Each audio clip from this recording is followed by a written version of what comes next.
En esta ocasión hablaremos sobre el proceso jurisdiccional.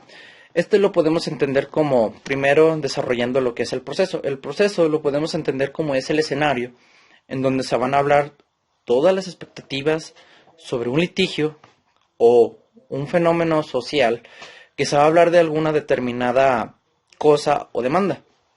Ahora muy bien, ahora entra lo que es lo jurisdiccional. Lo jurisdiccional, ¿qué es o cómo se implementa?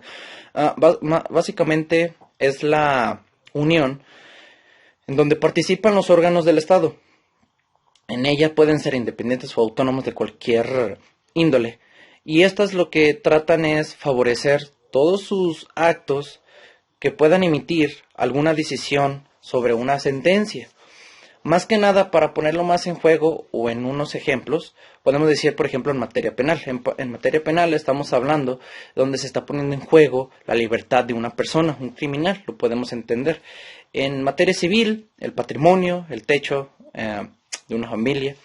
En materia familiar, que se puede dar como los alimentos, el niño, entre más características de la materia, ya sea también laboral o agraria, entre otras ramas también de lo que es de derecho. Entonces, para finalizar esto, lo que busca más que nada son intereses y la verdad sobre un juicio, un litigio que se va a ordenar de cualquier manera. 1.3 Diferencia entre proceso, juicio, litigio y procedimiento. Es común que los términos anteriormente mencionados se utilicen indistintamente, sin embargo, es imperativo sostener que todos los vocablos señalados anteriormente guardan diferencias entre sí. Es preciso que indiquemos cuáles son esas diferencias para no incurrir en confusiones durante el estudio de nuestra materia. El proceso, número 1, el proceso, se define como un conjunto de actos que a través de diversas fases y dentro de un lapso específico llevan a cabo dos o más sujetos entre los que ha surgido algún problema, a fin de que un órgano con facultades jurisdiccionales aplique las normas jurídicas necesarias para resolver dicha controversia mediante una decisión revestida de fuerza y permanencia, normalmente denominada sentencia. La palabra juicio se relaciona fácilmente con la idea de un funcionario judicial denominado juez, que se entiende que, entre otras acepciones, la operación mental se realiza para dilucidar la solución de un problema dado, y si se acepta que la resolución de un proceso depende de una sentencia dictada por un juzgador, entonces puede concluirse que ha de hablarse de juicio cuando se haga referencia expresa a la actuación que tiene un juez para solucionar un problema llevado ante él. En cuanto al litigio, pues proviene de la palabra litigium y significa pleito o disputa. De lo anterior se deduce que basta con la inconformidad entre las voluntades de dos personas para que surja un litigio o más comúnmente un problema. Desde el punto de vista procesal, sin embargo, el litigio reviste particular importancia dado que sin él no puede haber proceso. En efecto, el litigio es una condición necesaria para el surgimiento del proceso. En este sentido, debe tenerse en cuenta que no habrá proceso sin que éste se dé a conocer y sin que existan las partes involucradas. Con todo, pues, el proceso no es precisamente lo que se agota para la resolución del litigio. Ocurre que el proceso es un concepto abstracto, de ahí que no tenga lugar en el tiempo ni en el espacio. Puede compartirse la opinión que del proceso existe en género y del que el procedimiento es en especie. Ciertamente, el procedimiento actualiza el proceso y deriva después de él, pues no puede existir un procedimiento sin proceso, así como este debe provenir de la inexistencia de un litigio. En resumen, mientras que el proceso es una sucesión de actos vinculados entre sí respecto de un objeto común que es la solución de una controversia entre partes, el procedimiento es el conjunto de actos que se verifican en la realidad dentro de un proceso que habrá sido instaurado a causa de un litigio. El proceso se define como el conjunto de actividades o eventos que se realizan o suceden con un fin determinado. Es la solución heterocompositiva a cargo de un órgano u autoridad del Estado que interviene a instancia de las partes y cuya autoridad deriva del Estado y de la fuerza de la ley. Así, el proceso es un conjunto complejo de actos del Estado como soberano, de las partes interesadas y de los terceros ajenos a la relación sustancial. Actos que tienden a la aplicación de una ley general a un caso concreto controvertido para solucionarlo o dirimirlo. Naturaleza jurídica del derecho procesal. Esto quiere decir de dónde viene el derecho procesal. Viene de aquellas leyes y normas que establece cómo se organiza un procedimiento y ante qué autoridad se llevará a cabo. Se pueden clasificar en sentido estricto, que son las que determinan el procedimiento, cómo se llevará a cabo cada etapa, cuánto durará la etapa y de qué manera terminará cada etapa del procedimiento. Las normas orgánicas son las que establecen cómo se integra un organismo jurisdiccional y la competencia que tiene cada una de su función. Sus características son que pertenecen al ámbito público. Esto quiere decir que todos los procesos se llevan a un organismo de Estado que tenga unilateralidad, imperatividad y coercibilidad. Son de carácter instrumental porque es un medio para regular un procedimiento, que es decir, cuando los jueces conocen un conflicto que está dentro de una ley y la ley les menciona cómo resolverlo. Y el carácter autónomo quiere decir que las normas son muy específicas y se requiere de cada una permanece a una rama del derecho, ya que cada una debe de tener su ámbito de conocimiento, su concepto, su teoría y su institución.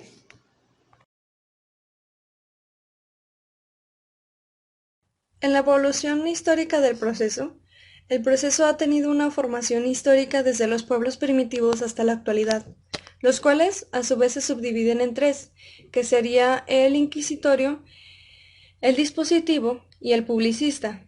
Dentro del proceso inquisitorio son básicamente regímenes absolutistas, que se dan anteriores a la Revolución Francesa, donde el juez ejerce un poder ilimitado que le otorga y le da el mismo soberano. Es el juzgador, es el investigador y en ocasiones también el acusador. Por tanto, no hay proceso ni desempeño del Estado en su función jurisdiccional.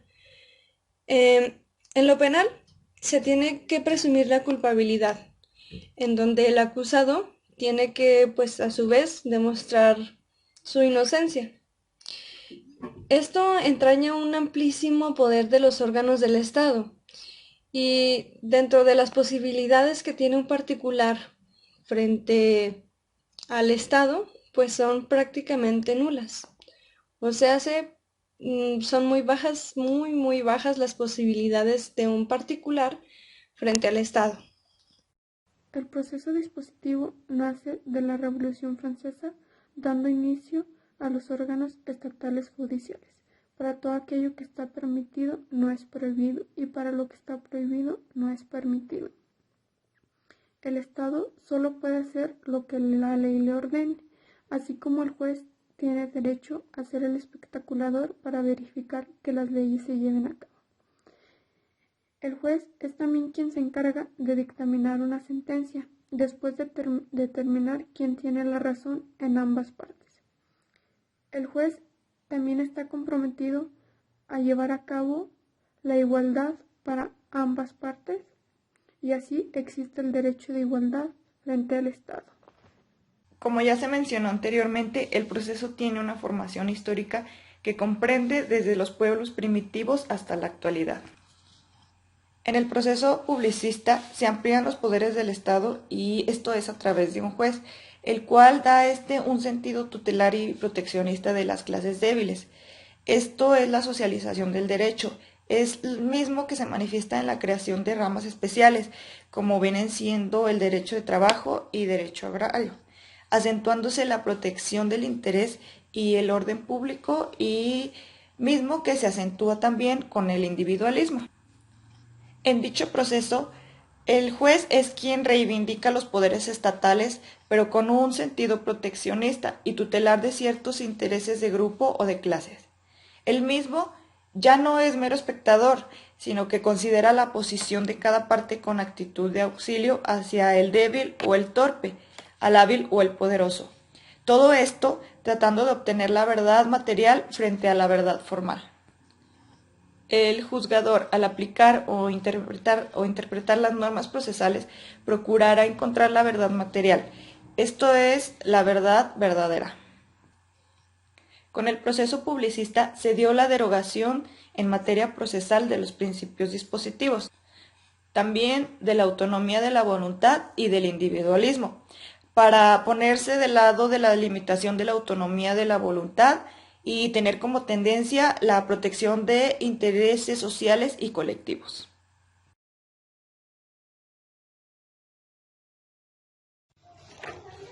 Mi tema es la autotutela o autodefensa.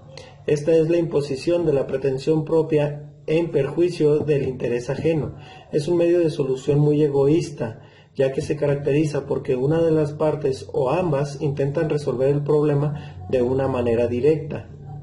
Esto se encuentra estipulado en el artículo 17 constitucional, donde la prohíbe y dice que ninguna persona podrá hacerse justicia por sí misma, pero el Estado no puede prohibir de manera absoluta la autotutela, ya que hay circunstancias en las que se da, pero estas se encuentran sujetas a revisión por los tribunales para asegurarse que los hechos corresponden a las hipótesis planteadas en la ley.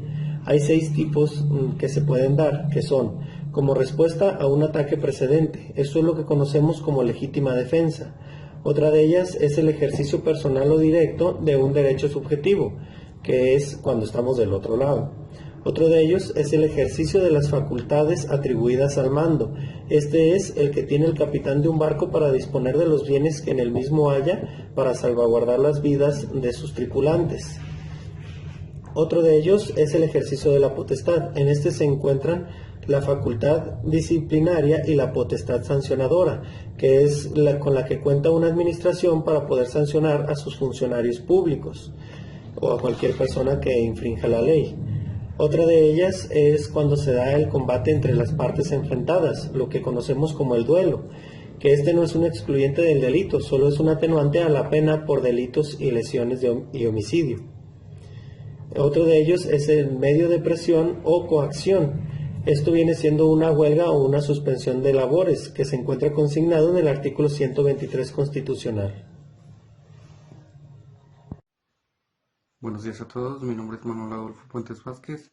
Me tocó el tema 3.2, hablarles de la autocomposición. La autocomposición es más que nada que el desistimiento.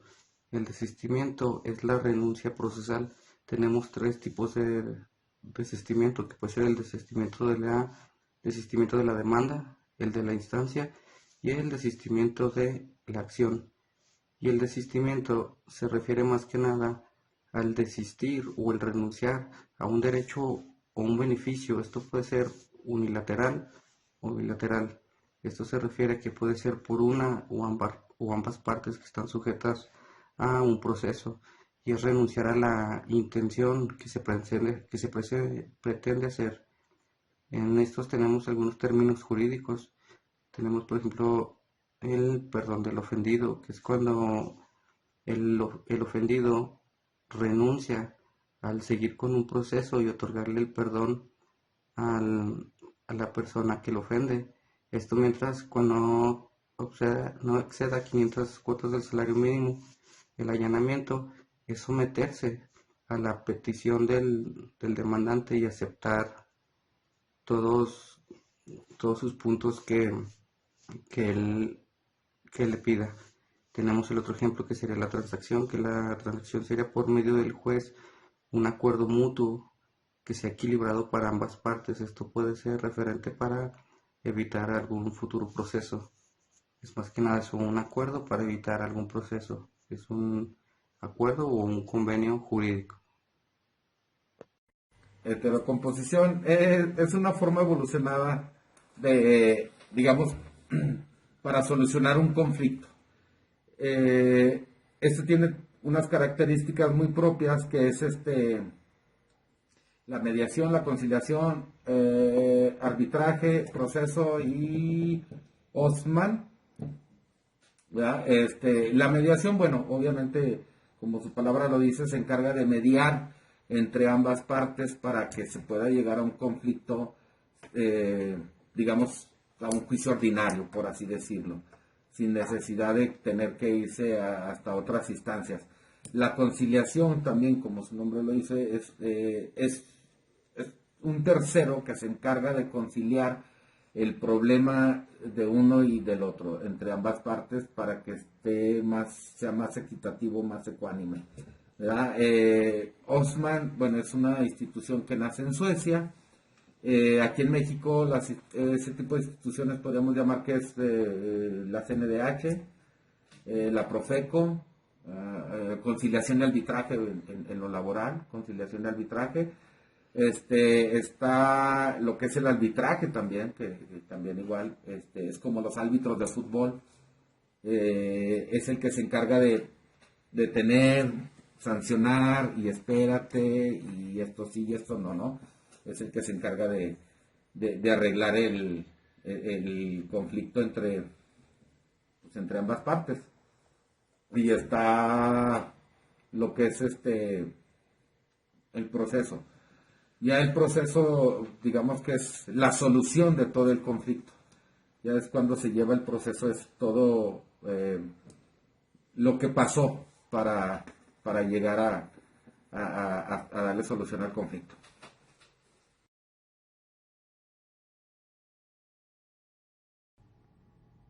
El proceso ordinario es aquel que no se clasifica como delitos tipificados, es decir, como una falta administrativa. Esto lo vemos comúnmente en lo laboral, que se violan los derechos del trabajador, pero el empleador no está sujeto a proceso judicial, ya que con reparar el daño al trabajador con una cantidad monetaria, el supuesto deja de existir y es conforme a la norma y al juez que dicta la cantidad. Es así como el proceso tiene diferentes características, ya que cada proceso es diferente. Asimismo, cada entidad federativa cuenta con un Código de Procedimientos Civiles y Procedimientos Penales, que por lo general, como ya se había mencionado, los procesos ordinarios se dan comúnmente en lo civil, en nuestro Código de Procedimientos Civil del Estado de Zacatecas.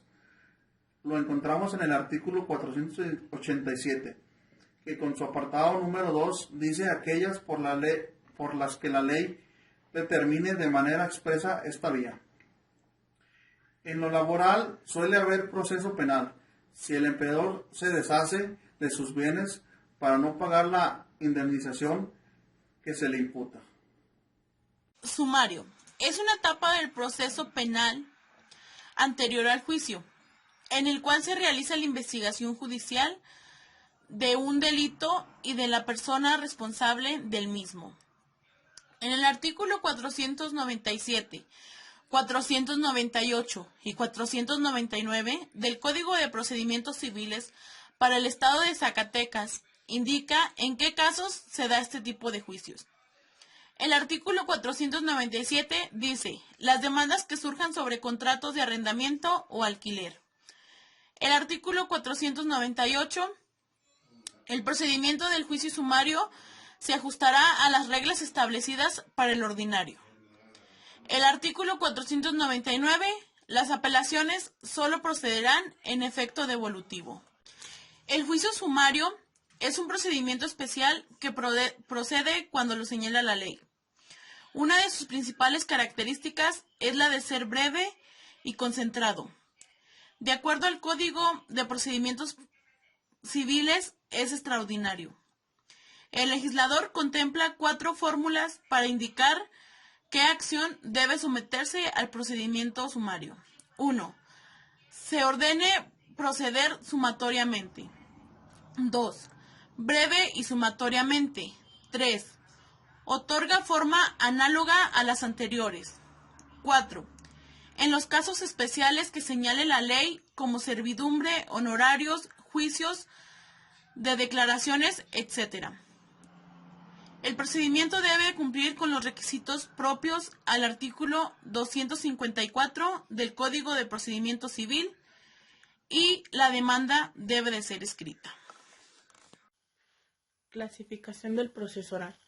Se desarrolla íntegramente de forma oral, estando prohibidas las alegaciones por escrito, regido por el principio de inmediación, es decir, que la decisión del tribunal debe basarse exclusivamente en aquello que pudieran conocer durante la audiencia directa e inmediatamente por sus propios sentidos, donde se sigue que es prueba solo aquella que se rinde durante la audiencia.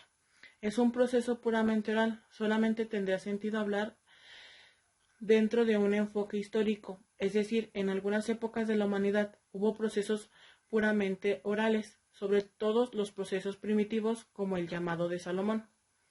Las partes llegaban al juez, que podía ser un rey o un anciano respetado y distinguido, pero no había un registro alguno de las actuaciones, sino que todo era verbal en el sentido material del término. Eso es lo que caracteriza el proceso puramente oral.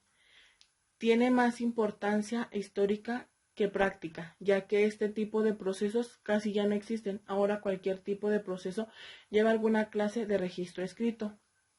Los elementos de escritura y oralidad se dan entremezclados en cualquier tipo de proceso moderno. También pueden presentar el signo opuesto o contrario, y ello implicará que el proceso tenga una tendencia contraria o sea una tendencia a la escritura. Se dice que un proceso tiene tendencia a la oralidad cuando se inclina hacia los rasgos o características como concentración de actuaciones, identidad entre el juez de instrucción y el juez de decisión, inmediatez física del juez o con los demás sujetos procesales, restricción de los medios impugnativos, sobre todo los referidos a resoluciones intermedias o interlocutorias. Entre la clasificación de los procesos podemos encontrar el proceso de sucesión, el cual trata del proceso a seguir para tramitar un juicio sucesorio. Este se encuentra estipulado y reglamentado del artículo 752 al 835 del Código Civil del Estado de Zacatecas.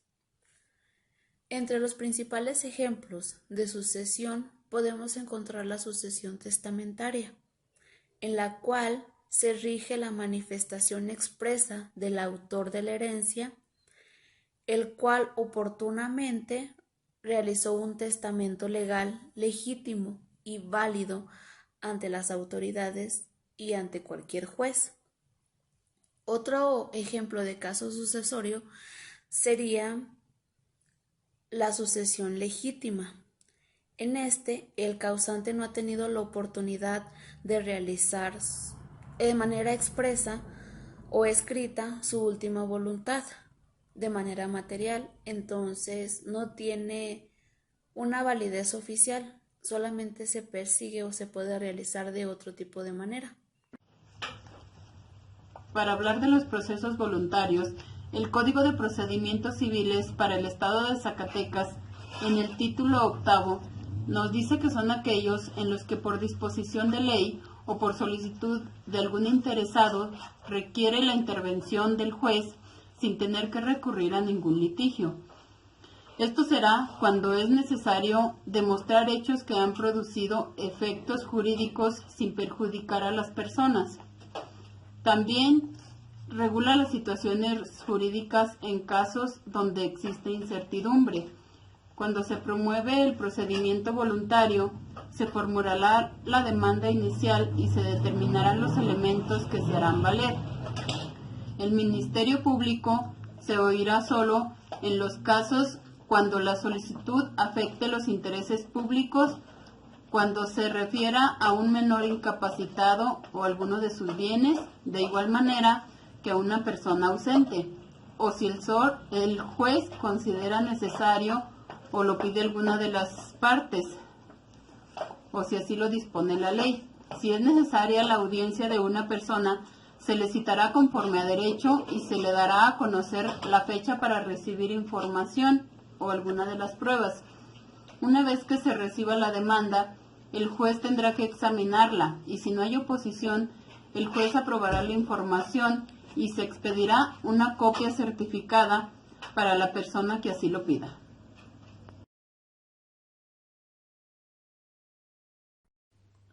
En toda sociedad tiene que haber un orden para vivir en armonía, y es así donde nace la necesidad del derecho, que su principal exponente fue Roma, con el derecho romano y la ley de las 12 tablas. Justiniano generó cambios que ayudaron a que el derecho fuera más efectivo y las personas gozaran de garantías como las que tenemos hoy en día. Pero todas estas fuentes reales hacen que aparezcan escuelas como la Escuela Judicialista de Babilonia. La escuela clásica de sus postulados fueron el libre albedrío, responsabilidad moral, el método deductivo, especulativo, entre otros. La escuela positiva a sus postulados fueron responsabilidad social, pena proporcional a la peligrosidad, etcétera, etcétera. Ecléptica, que sus postulados fueron el delito, hecho individual y la social. Imputables e inimputables, pena, prevención y reactuación y muchos más.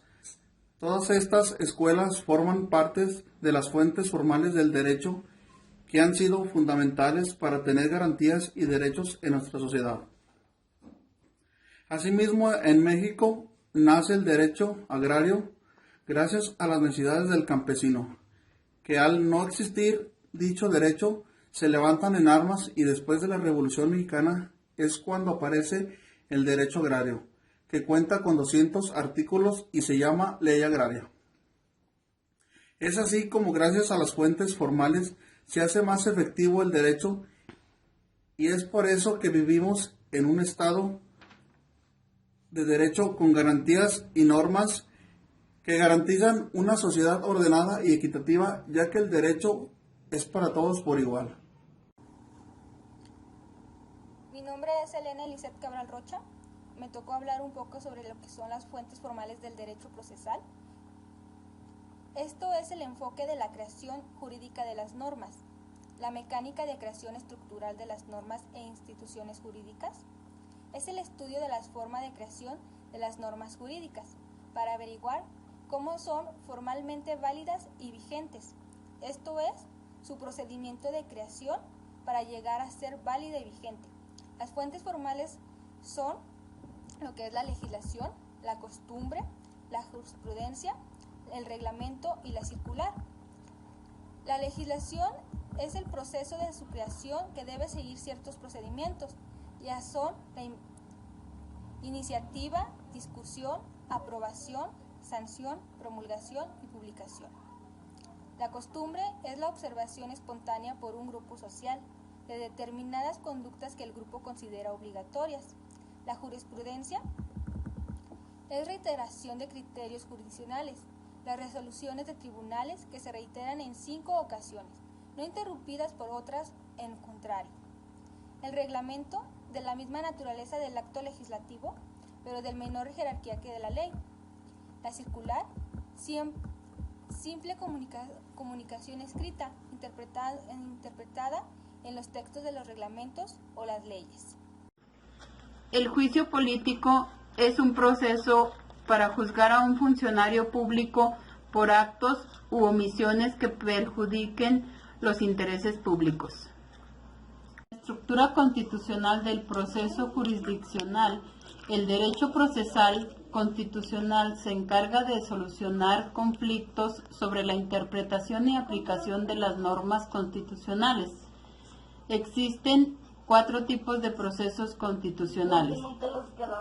El juicio de amparo es cuando se ven afectadas las garantías individuales de las personas y se pueden impugnar ante el órgano competente del Poder Judicial Federal.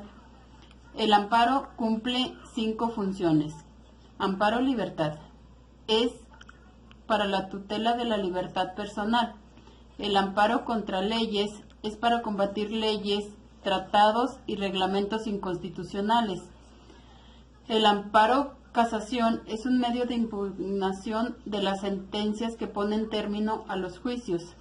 El amparo administrativo se da en lugares en donde no existen procesos y tribunales administrativos. El amparo social agrario es para proteger a los derechos de la población ejidal y comunal. Según el procedimiento, hay 2 tipos de juicio de amparo: el juicio de amparo directo y el juicio de amparo indirecto. En las controversias constitucionales se preservan los límites que la Constitución establece, que los poderes estatales y municipales federales realicen sus facultades. Las acciones de inconstitucionalidad son acciones para impugnar ante la Suprema Corte de Justicia la contradicción entre leyes y tratados por un lado y la Constitución Federal por el otro. Y yo les voy a explicar lo que son las fuentes legislativas en derecho. Para empezar, las fuentes legislativas en derecho son las que tienen que ver con todos los procesos constitucionales. Un decir es cualquier proceso de índole jurisdiccional que tiene que seguir por las reglas primarias del derecho, ¿verdad? Siempre aplicadas en la Constitución. Pues se puede decir que son las que manejan los ordenamientos constitucionales, una serie de ordenamientos constitucionales. Aparte, también pues, como reglamentos, decretos judiciales, prácticas gubernamentales. Eso es lo que se trata de las fuentes legislativas del derecho.